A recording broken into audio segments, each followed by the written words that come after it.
ఓకేనక్క. నమస్కారం అండి, నా పేరు రామకోటి, అగ్రోషియా సీడ్స్ కంపెనీ ప్రతినిధి అండి. ఈరోజు మనం మన్నూరు అనే విలేజ్లో ఉన్నాము.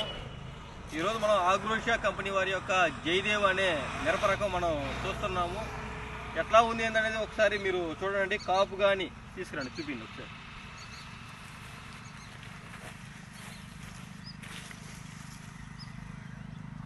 కాయ ఫుల్ వైట్, మంచి రంగు కలిగిందండి.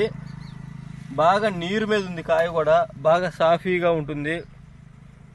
కాయ కూడా మంచి సైజు, మంచి వర్ణం కలిగి ఉంది. ప్రతి ఒక్క అన్ని ఏరియాల్లో కూడా కాయ ఇదే విధంగా తెల్లగా ఉంటుంది. అన్ని మార్కెట్లో కూడా మంచి రేటే పలుకుతుందండి. అగ్రోషియా కంపెనీ వారి యొక్క జయదేవ్ అనే వెరైటీ చూడండి. మనకు వైరస్ తక్కువగా ఉంది. ఈరోజు ఫిబ్రవరి 21వ తారీఖు. దీంట్లో మనం చెప్పుకోదగ్గ విషయాలు ఒక 5 ఉన్నాయండి, నేను చెప్తాను. పూత గండు పూత అండి. మిగిలిన మిరప రకాలకి ఇంతలో పూత ఎక్కడా ఉండదు, సన్నపూత ఉంటుంది. ఇది గండు పూత. దీనివల్ల మనకు ప్లస్ ఏంటంటే నల్లి తామర పురుగు తిరిగినా కానీ కాపు సెట్ అయిపోతుంది.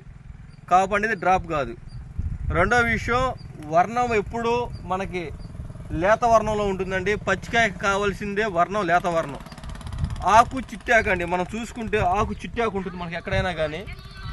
ఈ చిట్టాకు వల్ల దోమ, రసం పీల్చే పురుగును తట్టుకొని వైరస్ సోకకుండా ఉంటుందండి. ఫస్ట్ పాయింట్ వైరస్ రాదు. రెండో పాయింట్ గండుపూత. మూడోది కాపు చిక్కగా ఉంటుంది. చూడండి, కాపు కూడా చాలా చాలా చిక్కగా ఉంటుంది, గనుపు దగ్గరగా ఉంటుంది. కాపు దగ్గరగా ఉంటుంది, చిక్కగా ఉంటుంది. ఆకు మందంగా ఉంటుంది, రసం పీల్చే పురుగును తట్టుకుంటుంది. కాయ కూడా మంచి సైజు, మంచి కలర్ ఉంటుందండి. తొడేం చాలా గట్టిగా ఉంటుంది. కాయ ఇరుగుతుంది తప్పితే తొడవ అనేది రాలదు. దీనివల్ల మనకి కోత లేట్ అయినా కానీ కాయ రావడం జరగదు. ప్రతి ఒక్క రైతు కూడా ఇట్లాంటి మంచి విత్తనాలు ఎన్నుకోవాల్సిందిగా కోరడమైనది. ధన్యవాదాలు.